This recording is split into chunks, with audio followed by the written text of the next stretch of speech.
नमस्कार दोस्तों, स्वागत है आपका विजय शक्ति में।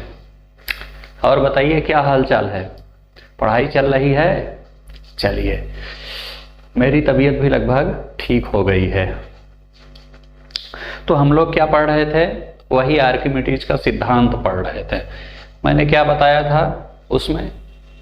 आर्किमिडीज के सिद्धांत को मैंने बड़ा डिटेल में यहाँ पर आपको समझाया था, हाँ, कि किसी भी वस्तु के भार में होने वाली आभासी कमी उस वस्तु द्वारा हटाए गए द्रव के भार के बराबर होती है। ठीक। और उसमें मैंने आपको बताया था कि अगर हमको तैरना है किसी भी लिक्विड में तैरना है, मान लिया पानी में तैरना है, चाहे पारे में तैरना है या शहद में तैरना है, आप सिर्फ यही मत समझिएगा कि सिर्फ हमको पानी में ही तैरना है, किसी भी लिक्विड में तैर सकते हैं। बस उसकी शर्त यह है कि हम अपने भार के बराबर लिक्विड अगर हटा देते हैं तो हम तैर लेंगे। और हम क्या, कोई भी चीज, पानी वाली जहाज अगर मान लिया आपको शिप पर पानी वाली जहाज आपको शहद पर चलानी है, हम कहते हैं पानी पर नहीं चलानी है, उसको शहद पर चलानी है, बिल्कुल चलाई जा सकती है। बस वही है कि उसके भार के बराबर आप शहद हटा दीजिए। मान लीजिए, कल्पना कर लीजिए कि कोई ऐसा समुद्र है जिसमें पानी की जगह शहद भरा हुआ है और आपको चलाना है। दूध भरा है, शहद भरा है, कोई भी लिक्विड भरा है। तो ये जो सिद्धांत है आर्किमिडीज का, ये सिर्फ पानी के लिए नहीं है, ये किसी भी लिक्विड के लिए है। चलिए, अच्छा ये बताइए, कल मैंने आपको ये बताया था कि अगर हमको तैरना है तो हमें करना क्या पड़ेगा कि अपने भार के बराबर हम लिक्विड हटा दें, हाँ, विस्थापित कर दें, तभी हम तैर सकते हैं। और ये आर्किमिडीज के सिद्धांत के अनुसार मैंने आपको ऐसा बोला था। तो अक्सर एक क्वेश्चन पूछता है कि समुद्र में तैरना ज्यादा आसान है कि गंगा नदी में? यह क्वेश्चन पूछता है। क्या पूछता है? कि समुद्र में तैरना ज्यादा आसान है कि गंगा नदी में? अब आप मुझे बताइए, किस में तैरना ज्यादा आसान है? जाइए एक बार समुद्र में तैर के होके आइए और एक बार गंगा नदी में, पता चल जाएगा। लेकिन अब इतना समय तो है नहीं भाई, यूपीएससी की तैयारी भी तो करनी है, इतना समय कहाँ है कि जाकर के तैर करके पता करेंगे। चलिए यही पता कर देता हूँ, 1 मिनट लगेगा। देखिए, जो समुद्र का पानी होता है उसका घनत्व तो ज्यादा होता है, समझे, और जो गंगा नदी का पानी होता है उसका घनत्व तो कम होता है। क्या होता है इसका घनत्व जो होता है वो ज्यादा होता है, और इसमें घनत्व क्या होता है? कम होता है। घनत्व का मतलब क्या होता है? घनत्व का मतलब होता है घनापन। कोई चीज जितनी ज्यादा घनी होगी, जितनी ज्यादा डेंस होगी, हम कहेंगे कि वो चीज का घनत्व उतना ज्यादा है। तो मैंने कहा कि समुद्र के पानी का घनत्व ज्यादा है, यानी समुद्र का पानी ज्यादा डेंस है, ज्यादा घना है। अच्छा ये बताइए, जो चीज ज्यादा घनी होगी उसका भार ज्यादा होगा कि जो चीज कम घनी होगी उसका भार ज्यादा होगा? स्वाभाविक है, जो चीज ज्यादा घनी होगी उसका भार ज्यादा होगा। ठीक है, मान लिया हमने इतना पानी लिया समुद्र का और इतना लिया हमने गंगा नदी का, तो ये जो समुद्र वाला पानी होगा उसका भार ज्यादा होगा।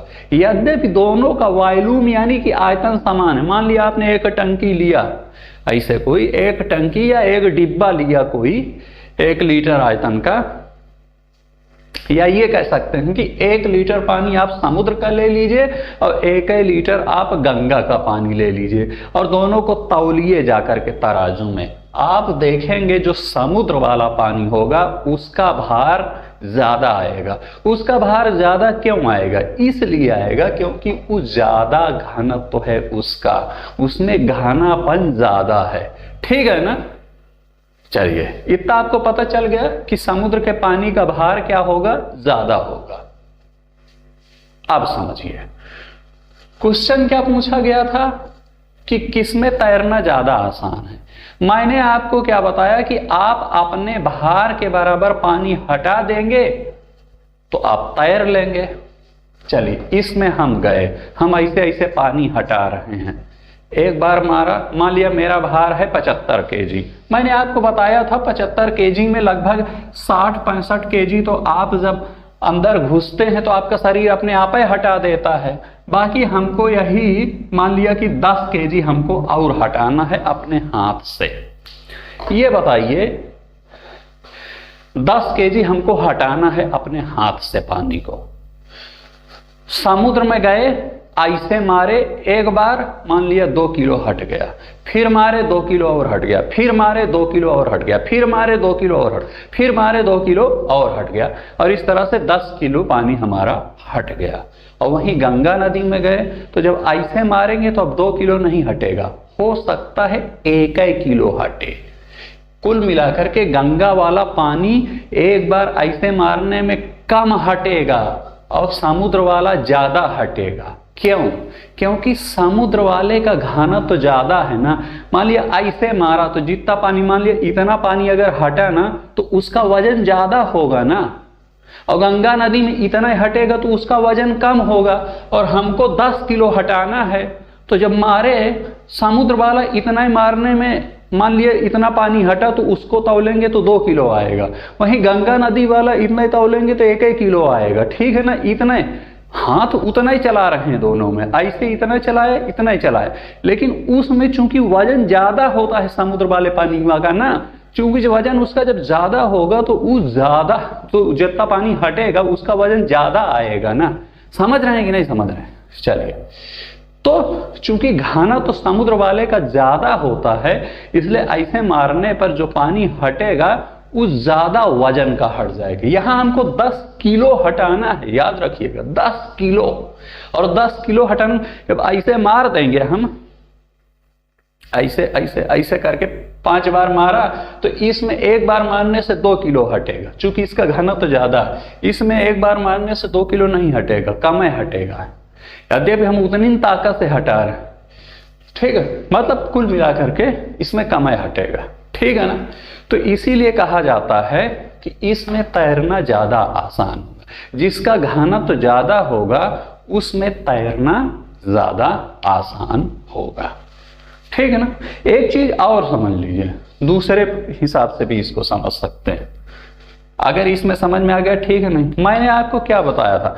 मैंने आपको बताया था उत्प्लावन बल, कि जब कोई वस्तु किसी लिक्विड में डुबोई जाती है तो नीचे की ओर से वस्तु पर एक बल लगता है, यानी नीचे का जो पानी जो लिक्विड है वो वस्तु को ऊपर की ओर ढकेलता है, और ऊपर की ओर ढकेलता है तो इसी को बोला जाता है उत्प्लावन बल, जिस बल से वो ऊपर की ओर ढकेल रहा है। ठीक है। चलिए, मैंने वहां पर बताया था कि जब कोई वस्तु आप डुबोएंगे तो वस्तु के भार में एक कमी का आभास होगा। वो कमी का आभास क्यों होता है? क्योंकि नीचे से ये ऊपर ढकेलता है, तो जब आप उसको करते हैं तो ये नीचे से ऊपर कर देता है तो लगता है कि वस्तु का भार कम है। ठीक है, चलिए वहां तक आप समझ। इसको तैरने वाले केस में भी उत्प्लावन बल को फॉलो किया जा सकता है। देखिए, आप ऐसे मान लिया डाल रहे हैं, नीचे से ऊपर कर दे रही है, ऊपर कर दे रही है, यानी कुल मिलाकर ये चाह रही कि ये नीचे ना घुसे बल्कि तैरता रहे। उत्प्लावन बल यही तो करता है, तैरता रहे। अच्छा ये बताइए कि उत्प्लावन बल ज्यादा कब लगेगा? ये जो है, जो यहाँ पर लिक्विड है, ये जितना ज्यादा घनत्व वाला लिक्विड होगा उत्प्लावन बल उतना ज्यादा लगेगा। जितना ज्यादा घनत्व वाला चीज होगा उसमें उत्प्लावन बल उतना ज्यादा लगेगा, इतना याद रख लीजिए। तो मान लिया यहाँ पर समुद्र का पानी है तो ये ज्यादा उत्प्लावन बल लगाएगा, हम जैसे जाएंगे ये हमको ऊपर की ओर उठा देगा और हम तैरने लगेंगे, डूबेंगे नहीं। ठीक है ना। और वहीं पर अगर पानी वाला है तो पानी में उत्प्लावन बल कम लगेगा, ये उतना तेजी से हमको ऊपर की ओर नहीं उठाएगा, यानी हो सकता है कि हम तैर ना पाएं और हम डूब जाएं। कुल मिलाकर के इतना जान लीजिए कि जितना ज्यादा उत्प्लावन बल लगेगा तैरना उतना ज्यादा आसान होगा। और उत्प्लावन बल ज्यादा कब लगेगा? जब लिक्विड का घनत्व तो ज्यादा होगा। यानी कि ये जो लिक्विड है इसका घनत्व जितना ज्यादा होगा हम कहेंगे कि तैरना उतना ज्यादा आसान होगा। तो समुद्र के पानी का चूंकि घनत्व ज्यादा होता है अतः हम ये कह देंगे कि समुद्र में तैरना ज्यादा आसान होगा। अच्छा ये बताइए, समुद्र है एक और एक है पारा, किस में तैरना ज्यादा? पारे में, क्योंकि पारे का घनत्व जो होता है समुद्र के पानी से भी ज्यादा होता है। समझ गए आप? समझ गए कि नहीं समझ गए? हाँ चलिए,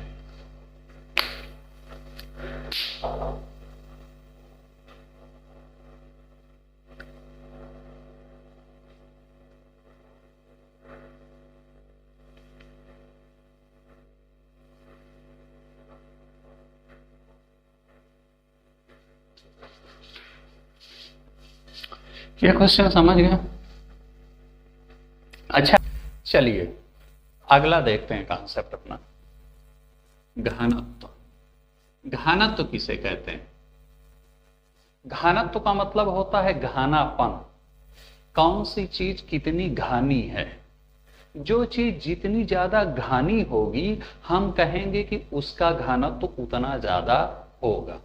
चलिए, घनत्व बराबर होता है द्रव्यमान बटा आयतन।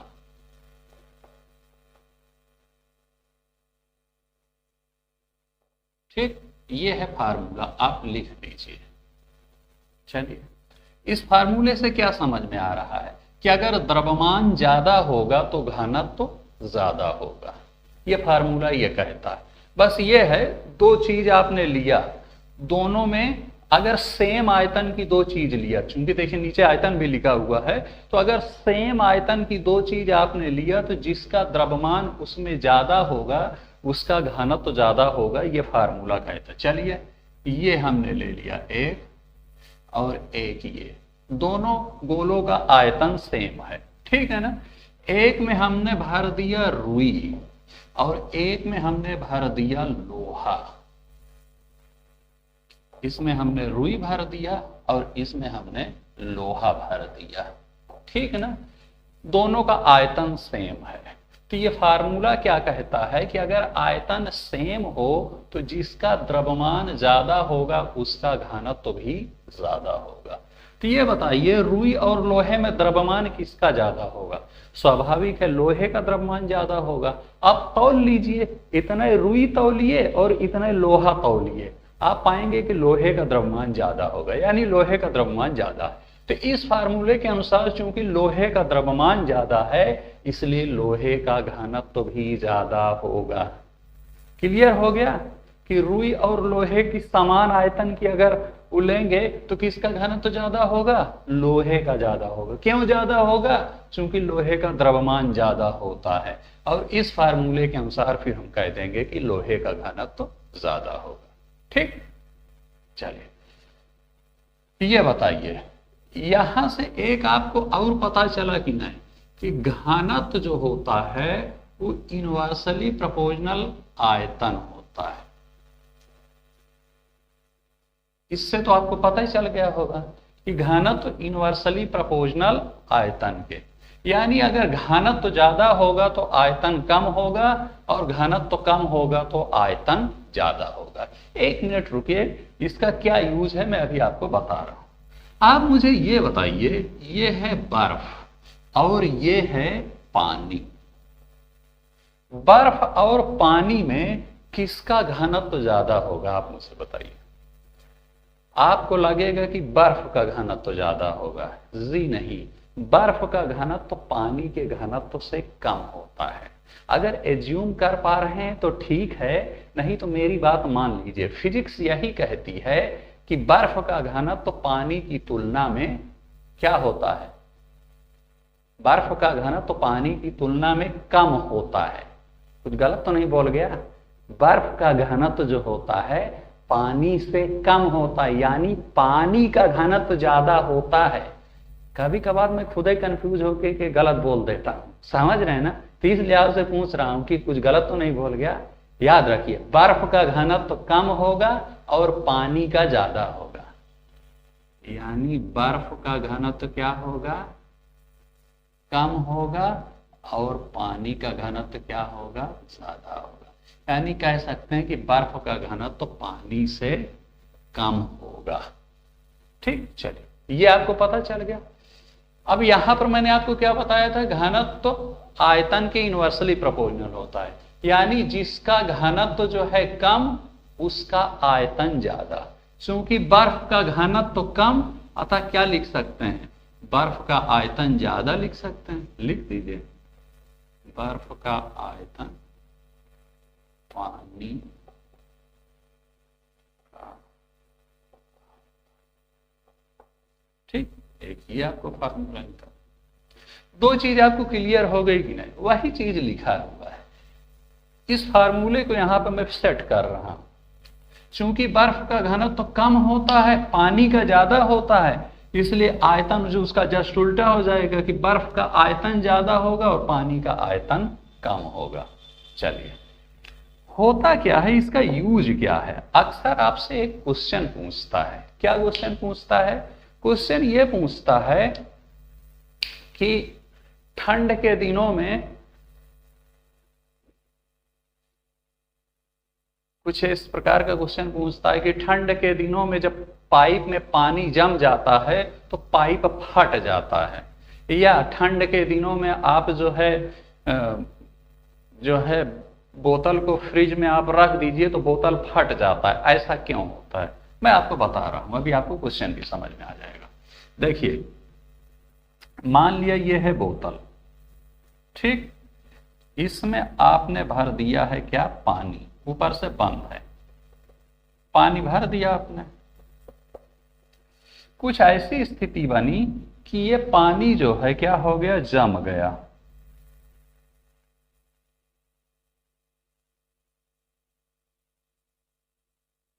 उतना ही बड़ा बोतल है, हो सकता है इसमें आपको कुछ चपका हुआ दिख रहा, समझ लीजिए वही बोतल है। अब ये क्या हो गया, जम गया, इसमें पानी जम गया यानी बर्फ बन गया होगा।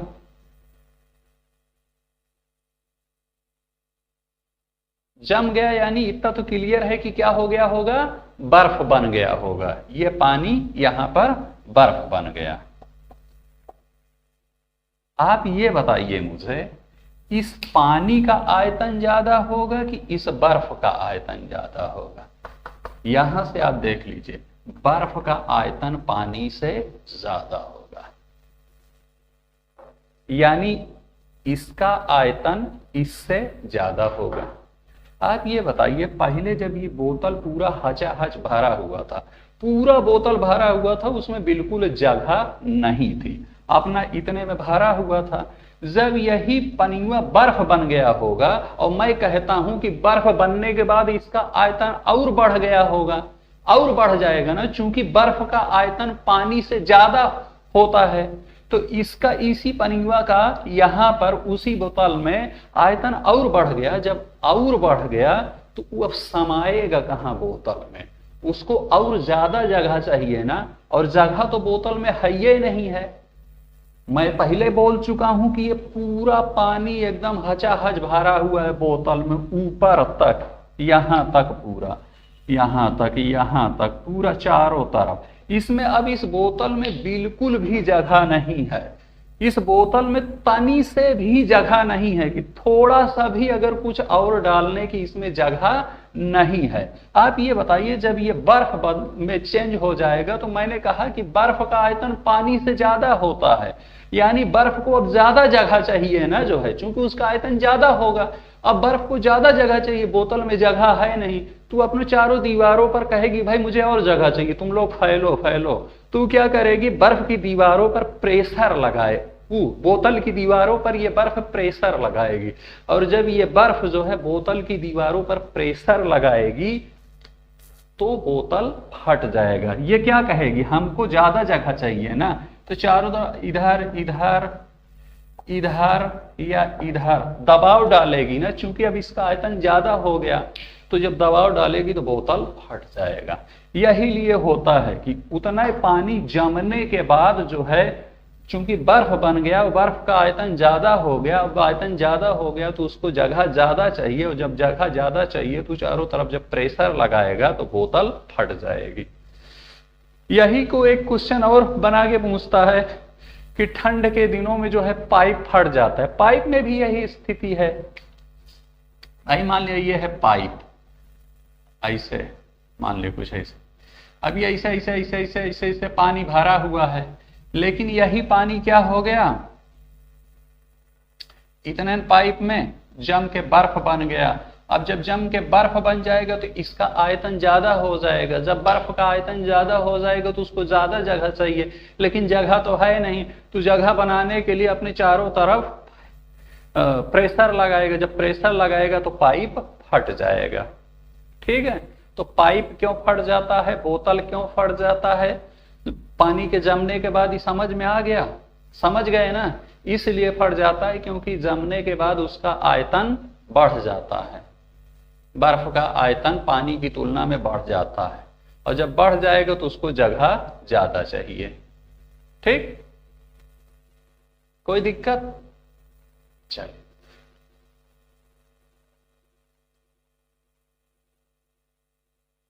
इसको नोट कर लीजिए, फिर अगला कॉन्सेप्ट देखते हैं।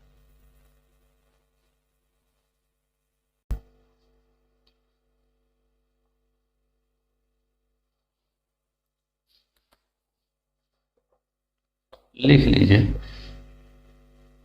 क्वेश्चन पूछता है कि हिमस्खलन क्यों होता है।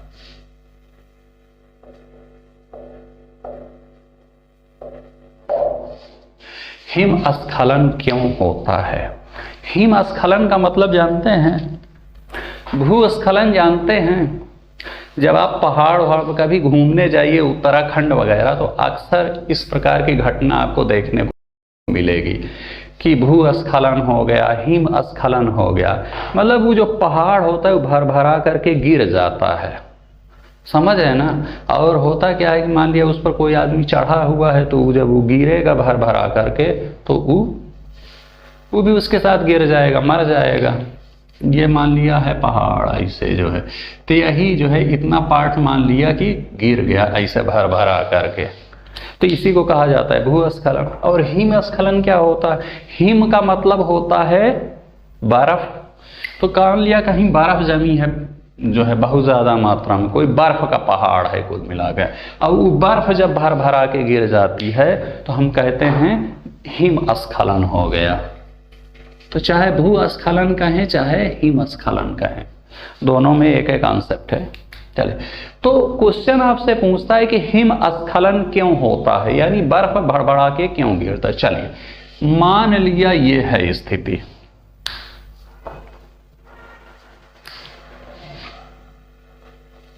ठीक है ना, ये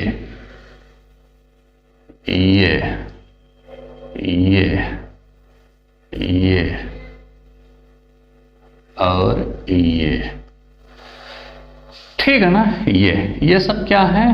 बर्फ है। 1 2 3 4 5 से हम सुधारते हैं। ये बर्फ है, इसके ऊपर ये बर्फ है, इसके ऊपर ये है, इसके ऊपर ये है, इसके ऊपर ये है, इसके ऊपर ये है, ये ऐसे बर्फ है। ये बताइए, जब बर्फ को दबाया जाएगा तो बर्फ पिघलेगी। किसी भी बर्फ पर जब दाब लगेगा तो बर्फ क्या होती है? पिघलेगी कि नहीं पिघलेगी? इतना तो आपको पता है ना। जब आप बर्फ फुलाते होंगे, शादी ब्याह में पहले बर्फ बाहर से मंगाई जाती थी, तो क्या करते थे? उसको तोड़ते थे, ऐसे तोड़ तोड़ करके उसको पिघलाते थे, ठीक है ना। ऐसे उसको तोड़ दीजिएगा तब भी वो क्या करेगी? पिघल जाएगी। तो यही होता है कि तो मतलब ऐसे तोड़ने का मतलब क्या है? आपने दाब लगाया ना उस पर, जब दाब लगाया तो पिघल गई। चलिए, तो कुल मिलाकर के जब बर्फ पर दाब पड़ेगा तो वो पिघलेगी। इस केस में आप देखिए, 4 यहाँ 5 बर्फ है, 1 2 3 4 5, इसमें सबसे ज्यादा दाब किस पर पड़ रहा है? इस पर पड़ रहा है ना, इस वाले पर, नीचे वाले पर सबसे ज्यादा दाब पड़ रहा है। क्यों? क्योंकि नीचे वाले पर ये 4 टुकड़ों का और भार पड़ रहा है। यानी हम ये कह सकते हैं सबसे ज्यादा दाब इस पर, फिर इस पर, फिर इस पर, फिर इस पर, और सबसे कम दाब किस पर पड़ रहा है? इस पर, क्योंकि इसके ऊपर तो कोई टुकड़ा ही नहीं है। चलिए, तो जितना ज्यादा दाब लगेगा उसके पिघलने की संभावना उतना ज्यादा होगी। हम ये कह सकते हैं कि इस स्थिति में सबसे पहले कौन सी बर्फ पिघलेगी? ये वाली पिघलेगी, सबसे नीचे वाली पिघलेगी। क्यों सबसे नीचे वाली पिघलेगी? क्योंकि इस पर सबसे ज्यादा दाब लग रहा है। अब हुआ क्या कि ये पिघल करके बन गई पानी। ठीक है, जब ये दाब बर्दाश्त नहीं कर पाई तो ये पिघल करके क्या बन गई? पानी बन गई। और जब ये पिघल करके पानी बन गई तो ये इसके ऊपर वाली क्या होगी? वो भी आकर के गिर जाएगी। क्योंकि ऊपर वाले का तो अब सहारा खत्म हो गया ना। पहले ये बर्फ थी तो इसके ऊपर ये भी चढ़ी हुई थी, अब ये पिघल करके बन गई पानी, ऐसे बन गई पानी। ठीक है ना? तो इसके ऊपर ये जो बैठी थी पहले, अब वो भी धड़ाम से गिर के नीचे आ जाएगी। जब वो गिरेगी तो इसके ऊपर वाली भी गिर जाएगी, फिर इसके ऊपर वाली भी गिर जाएगी, फिर इसके ऊपर वाली भी गिर जाएगी। कुल मिलाकर के सबके सहारे एक एक करके खत्म हो जाएंगे और सब भर भरा के गिर जाएंगे। और जब सब भर भरा के गिर जाएंगे तो इसी प्रक्रिया को कहा जाता है हिमस्खलन। समझे? हिमस्खलन क्यों होता है पता चल गया। नीचे वाला पिघल करके पानी में बदल जाता है, और जब पिघल करके वो पानी में बदल गया तो इसके ऊपर वाले का सहारा खत्म, वो भर से गिर गई। जब वो गिर गई तो उसके ऊपर चूंकि ये वाली बैठी थी तो ये भी गिर गई, इसके ऊपर ये बैठी थी ये भी गिर गई, इसके ऊपर ये बैठी थी ये, कुल मिलाकर के सब भर भर आके गिर गए, और इसी प्रक्रिया को हिमस्खलन कहा जाता है। चलिए,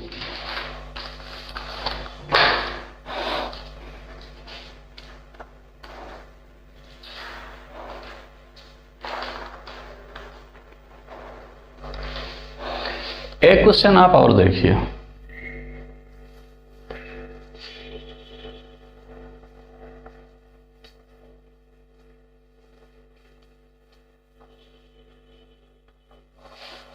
एक क्वेश्चन और अक्सर पूछता है कि अक्सर ये देखा जाता है कि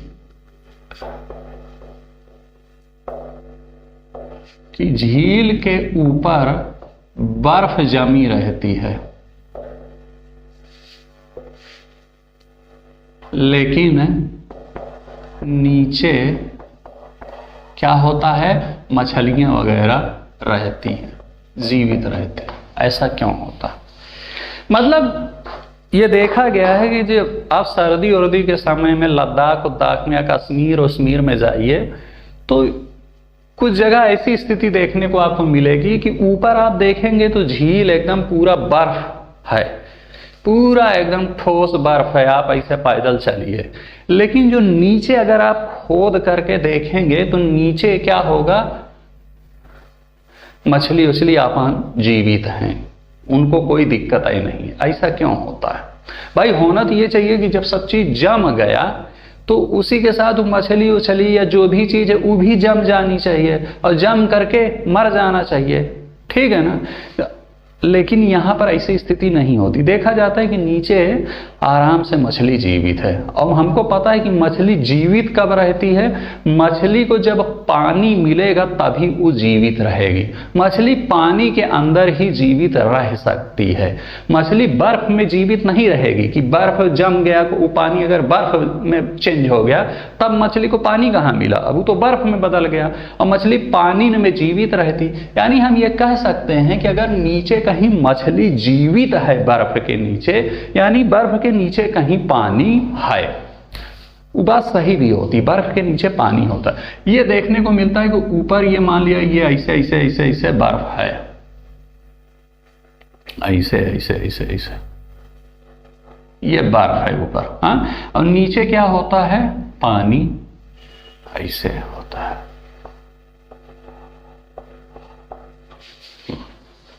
ये देखने में, अब इसी पानी में ये अपना मछली उछली अपना रहती है, मछली या अन्य कोई जीव जो है जीवित रहते हैं। भाई वो मरेंगे क्यों?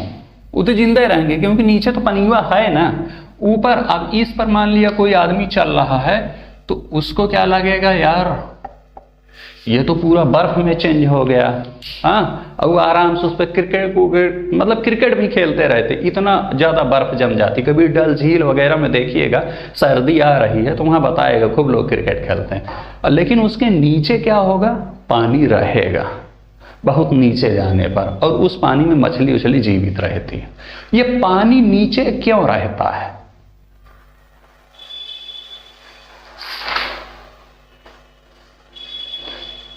नीचे जो है पानी क्यों रहता है? ऊपर पानी, ऊपर बर्फ है लेकिन नीचे पानी क्यों है? कभी सोचा है? वही चीज मान लिया एक स्थिति बनी जो है कि पूरा जो है बर्फ है सब जगह, तो ये जो नीचे की बर्फ होगी, ये ऊपर वाली बर्फ नीचे वाली बर्फ पे क्या लगाएगी, दाब लगाएगी कि नहीं लगाएगी? मतलब इतने पोर्शन पर मान लिया भाई ये पूरा बर्फ है, तो ऊपर वाली बर्फ नीचे वाली बर्फ पर दाब लगाएगी। जैसे वहां पर मैंने आपको क्या बताया था कि ये था, ये था, ये था, ये था, ये था, तो ये जो 4 टुकड़े थे इस पर क्या लगा रहे थे, दाब लगा रहे थे। और जब दाब लगा रहे थे तो ये पिघल करके पानी में चेंज हो गया था। तो वही चीज यहाँ पर, ये वाली जो बर्फ है ऊपर वाली, इन बर्फों पर क्या लगाया, दाब लगाया। जब दाब लगाया तो ये बर्फ क्या हो गई, पिघल गई, और पिघल करके किस में बदल गई, पानी में बदल गई। ठीक है, किस में बदल गई, पानी में बदल गई। और जब पानी में बदल गई तो नीचे अपना भाई मछली के लिए क्या चाहिए, पानी चाहिए मछली को जिंदा रहने के लिए। मछली अपन उसी पानी में उछल रहे। कभी ये भी देखे होंगे कि YouTube पे देखिएगा कि ऊपर खूब बर्फ जमी हुई है, क्रिकेट लोग खेल रहे हैं, और कोई आदमी आता है, लिया रहता है सरिया उरिया ले करके ऐसे खोदेगा, और जब खोदेगा तो नीचे से पानी निकलता है, वो यही पानी निकलता है भाई। ऊपर से मैं मान लिया यहाँ खोद रहा हूँ ऐसे ऐसे यहाँ तक, तो मैं क्या पाऊंगा कि यहाँ पानी है, नीचे नीचे पानी क्यों है, क्योंकि ऊपर वाली बर्फ की परतों ने नीचे की परतों पर दाब लगा करके उसको पिघला दिया, और जब पिघला दिया तो वो नीचे वाली बर्फ की परतें पानी में चेंज हो गई, तो वहां पर पानी मिल जाता है। और लोग बड़ा अजीब मानते हैं उसको, बड़ा आश्चर्य कि यार नीचे पानी है, ये तो बर्फ था तो पानी कहाँ से निकल रहा है? वो इसीलिए निकल रहा है क्योंकि नीचे वाली परतें पिघल गई हैं। ठीक है ना? तो मछलियां नीचे जीवित क्यों रहती हैं, आपको पता चल गया ना, क्यों रहती है नीचे मछलियां जीवित, पता चल गया। ऊपर जीवित नहीं रहेंगे, ऊपर की परत में, ऊपर की परत में जम कर मर जाएंगी। ठीक है ना?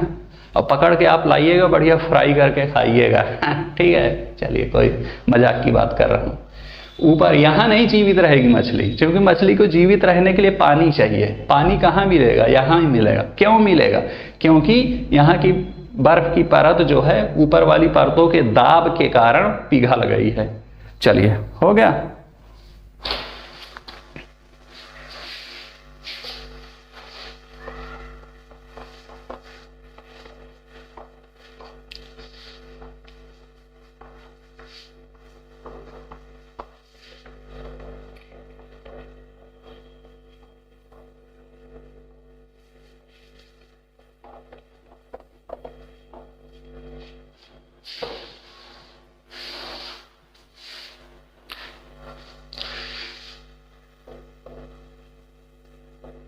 एक चीज लिख लीजिए, कहता है कि जल का जो घनत्व होता है वो 4 डिग्री सेंटीग्रेड पर मैक्सिमम होता है।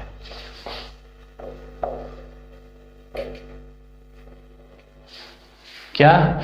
4 डिग्री सेंटीग्रेड पर जल का घनत्व मैक्सिमम होता है। यानी 4 डिग्री सेंटीग्रेड पर से अगर ज़्यादा जाएंगे, 5, 6, 7, 8, तो उसका घनत्व घटता जाएगा, और 4 से पहले आएंगे तब भी उसका घनत्व क्या होगा, घटता जाएगा।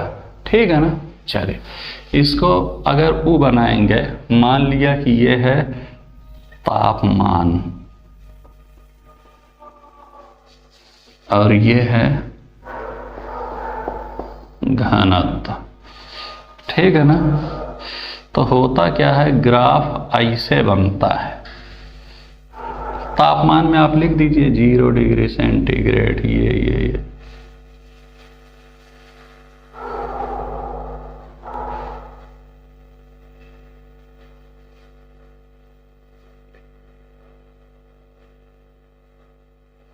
इसको ऐसे में रखिए, समझे? चले, ये ग्राफ बनता है, यानी कि 4 डिग्री सेंटीग्रेड पर घनत्व क्या होगा, मैक्सिमम होगा। 4 से ज़्यादा जाएंगे तो घनत्व कम होता जाएगा, और 4 से इधर भी आएंगे तब भी घनत्व कम होता जाएगा। ठीक,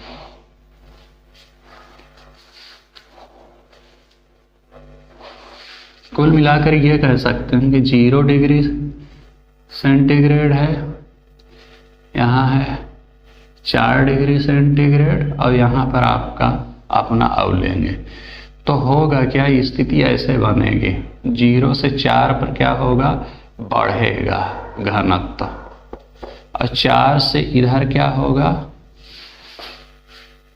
मान लिया हमको लेना है 10 डिग्री सेंटीग्रेड, 10 के बाद भी ले सकते, तो अब घनत्व क्या होने लगेगा, घटेगा। समझे? और ये 4 पर क्या होगा, मैक्सिमम होगा।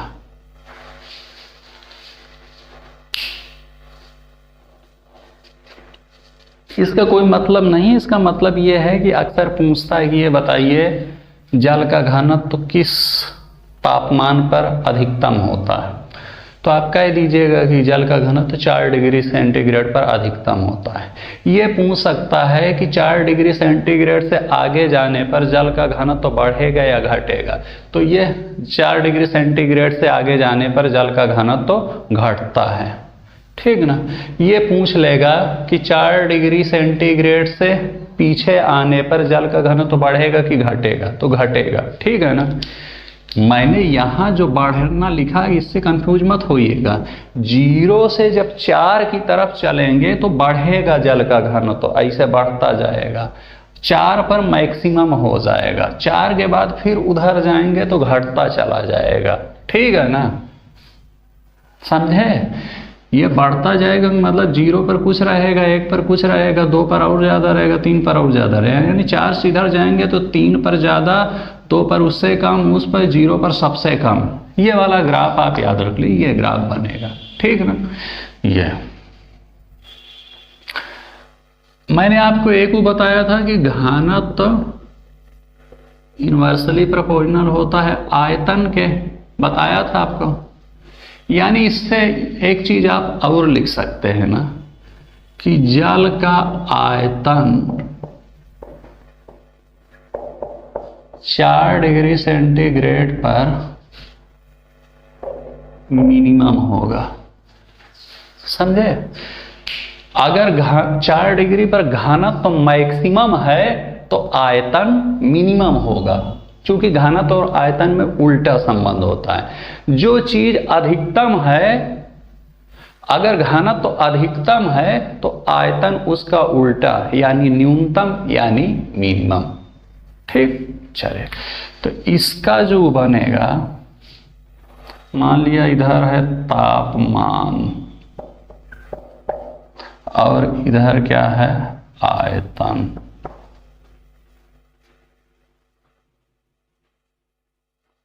ठीक, तो ये है 4 डिग्री।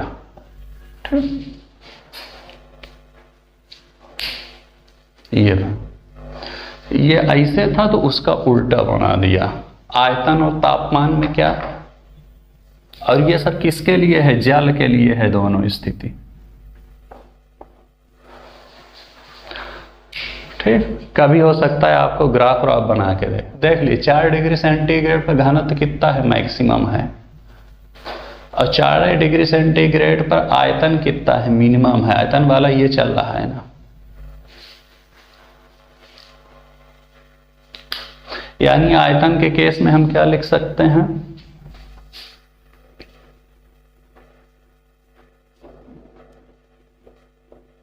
चार डिग्री, 0 डिग्री, इधर मान लिया 10 ले लेते हैं, 10 से ज़्यादा भी ले सकते हैं। तो क्या होगा, 0 पर मैक्सिमम होगा, यानी बढ़ेगा आयतन पहले, और इधर क्या होगा, सॉरी बढ़ेगा कैसे, घटेगा ना, 0 पर मैक्सिमम है, 4 पर मिनिमम है, तो घटता घटता मिनिमम होगा ना, घटेगा, और फिर क्या होगा, इधर बढ़ेगा।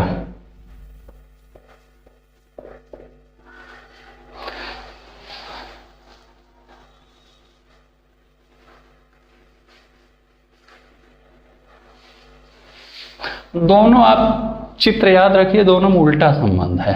जल का घनत्व 4 पर मैक्सिमम है तो जल का आयतन 4 पर मिनिमम। घनत्व में ये वाला ग्राफ बन रहा है तो आयतन में उल्टा बन रहा है। घनत्व वाले केस में हमने क्या कहा कि 0 से 4 पर इधर से पहले जाएगा, बढ़ेगा, 4 पर मैक्सिमम हो जाएगा, फिर आगे जाएगा, घटेगा। यहाँ पे मैंने उसका उल्टा बताया, जहाँ इधर बढ़ेगा लिखा था यहाँ घटेगा लिख दिया, जहाँ घटेगा लिखा था यहाँ बढ़ेगा लिख दिया। कुल मिलाकर के आप उतना समझ लीजिए कि जल का घनत्व तो 4 डिग्री सेंटीग्रेड पर मैक्सिमम होगा और जल का आयतन 4 डिग्री सेंटीग्रेड पर मिनिमम होगा, क्योंकि घनत्व और आयतन में उल्टा संबंध होता। ठीक, चलिए एक टॉपिक और बचा है, खत्म कर देते हैं, बाकी जो कॉन्सेप्ट बचे होंगे उसको क्वेश्चन के साथ सॉल्व कर देंगे। ठीक है भैया।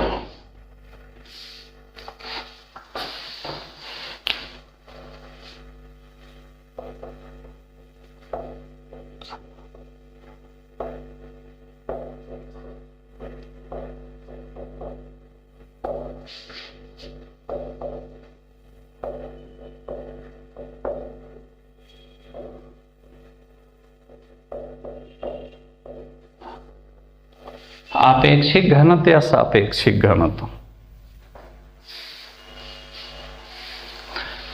मान लिया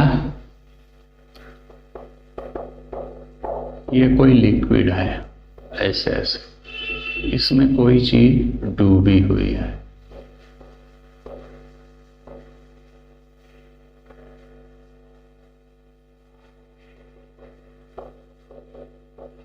ठीक है ना। चलिए अब हमको आपेक्षिक घनत्व निकालना है इस केस में, तो फार्मूला होता है, चलता नहीं,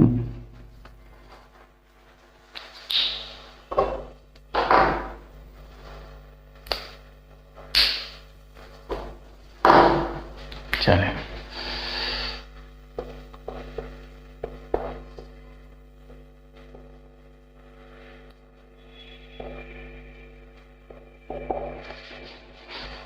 वस्तु के डूबे हुए भाग का आयतन बटा वस्तु के कुल भाग का आयतन। ये अक्सर क्वेश्चन इससे पूछ देता है, ऐसा दे देगा कि कोई वस्तु इस लिक्विड में इतना डूबी हुई है तो उसका आप आपेक्षिक घनत्व निकालनी है, तो निकाल दीजिएगा। जितना डूबा हुआ भाग है दिया रहेगा और दे देगा कि कुल भाग कितना है और आप आराम से निकाल दीजिएगा। एक या तो ऐसे आपेक्षिक घनत्व का एक फार्मूला और होता है,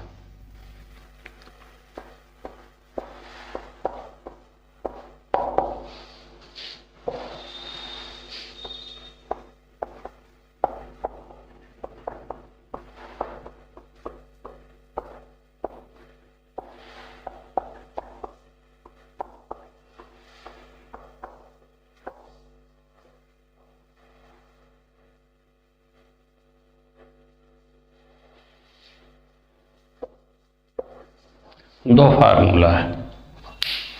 कुछ ऐसी स्थिति बना करके दे देगा और आपसे उसी पर बेस्ड क्वेश्चन पूछ लेगा, ठीक है ना। तो अगर इस प्रकार की चीज दिया हुआ है तो आप ऐसे निकाल लीजिएगा। और अगर कह दिया कि वस्तु की डेंसिटी ये है और वो वस्तु जिस लिक्विड में डूबी हुई है उसकी डेंसिटी ये है, तो आप आपेक्षिक घनत्व निकालिए। आपेक्षिक घनत्व कहें या सापेक्षिक घनत्व कहें या रिलेटिव डेंसिटी कहें, तीनों एक ही बात है, ठीक है ना। तो आप इससे निकाल लीजिएगा, नोट कर लीजिए।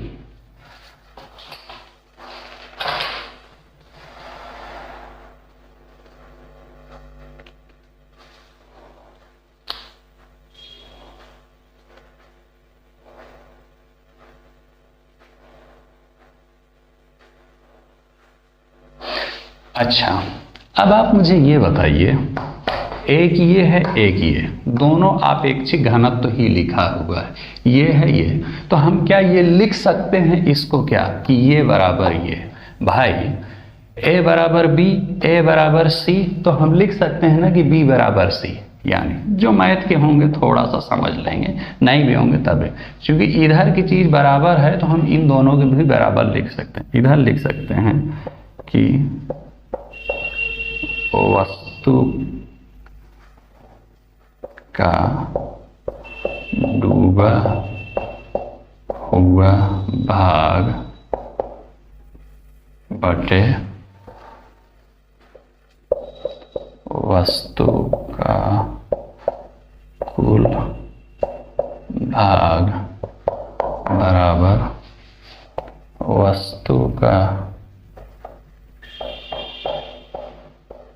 घनत्व बटे द्रव।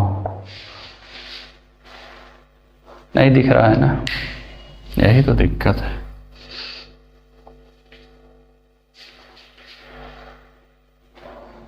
कैसे करूं इसको?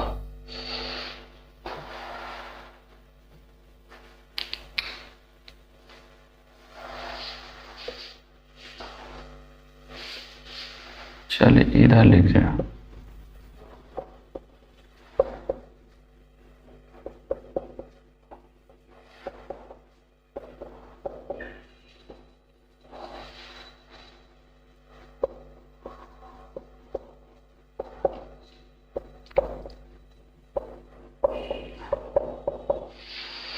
वस्तु का घनत्व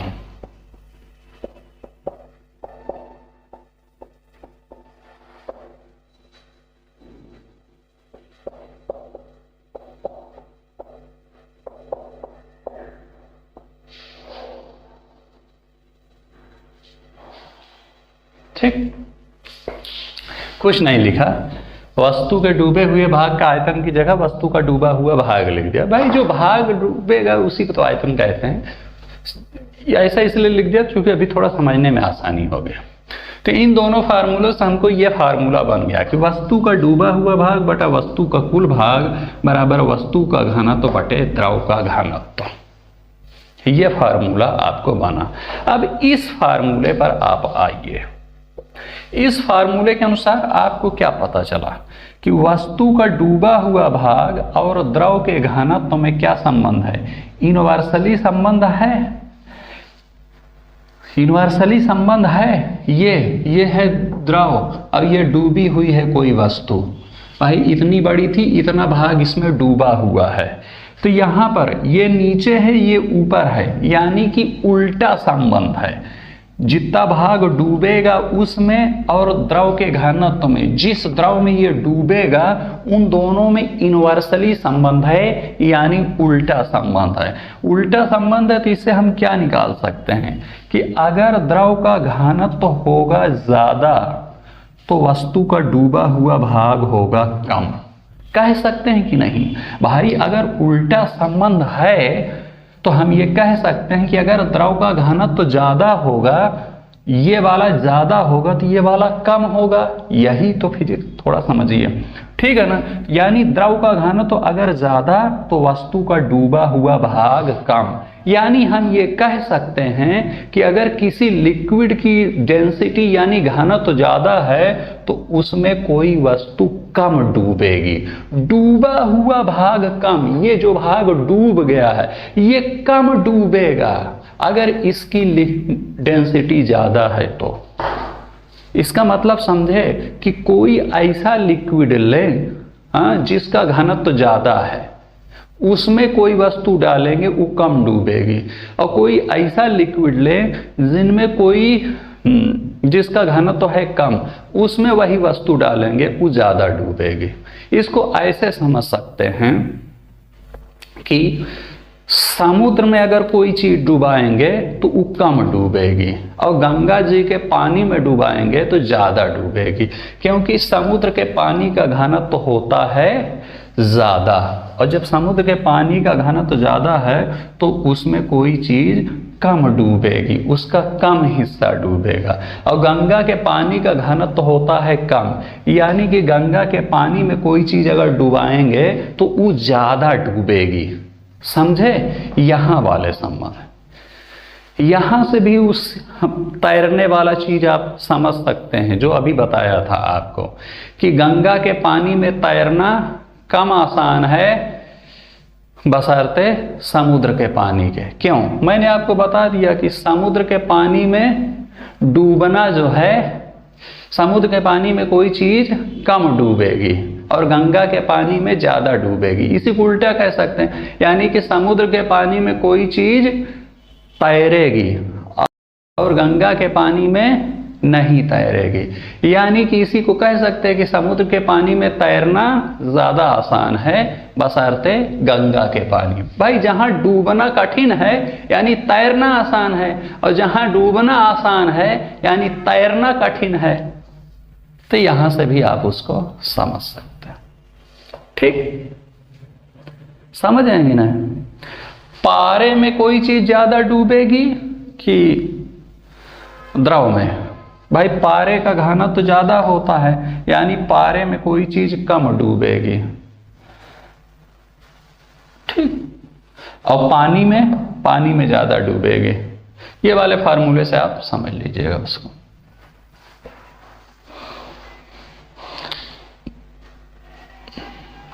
इससे आप एक चीज और समझ सकते हैं, इन दोनों में संबंध स्थापित कीजिए कि वस्तु का डूबा हुआ भाग और वस्तु का घनत्व।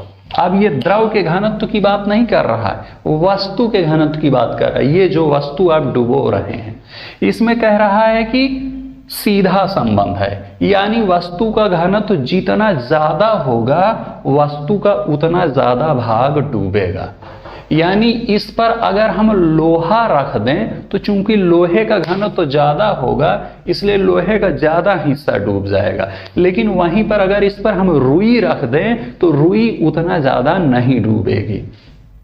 समझे? तो अक्सर जो क्वेश्चन पूछा जाता है कि मान लिया पूछेगा इस पर क्वेश्चन, कुछ बना करके पूछ लेगा, चलिए, कि लोहे की कील क्यों डूब जाती है, उस टाइप का क्वेश्चन। कई टाइप से सवाल को सॉल्व किया जा सकता है, इसमें इतने कॉन्सेप्ट हैं। समझे? ये वाला आप कर लीजिएगा, ज्यादा इसी पर पूछेगा, और अगर इस पर भी पूछ लेगा तो इस पर भी लगा दीजिएगा कि जिस वस्तु का घनत्व जितना ज्यादा होगा वो वस्तु उतना ज्यादा डूबे। वस्तु का डूबा हुआ भाग मतलब वो जो कितना ज्यादा डूबे, मतलब डूबा हुआ भाग मतलब पूरी अगर डूब गई यानी कह सकते कि पूरा भाग डूब गया, यानी ज्यादा भाग डूब गया। ठीक, चलिए, बर्फ के केस में क्या होता है बताइए?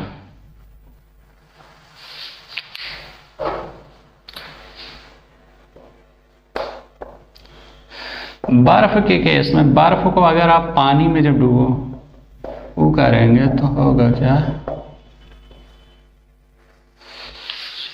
छोड़िए, बर्फ के केस में आप इतना जान लीजिए कि मान लीजिए कि 10 हिस्सा है बर्फ में, तो 9 हिस्सा डूब जाता है, 1 हिस्सा ऊपर दिखता रहता है। समझे? 9 हिस्सा डूब जाएगा, 1 हिस्सा ऊपर, यानी 1/10 हिस्सा ऊपर और 9/10 हिस्सा नीचे।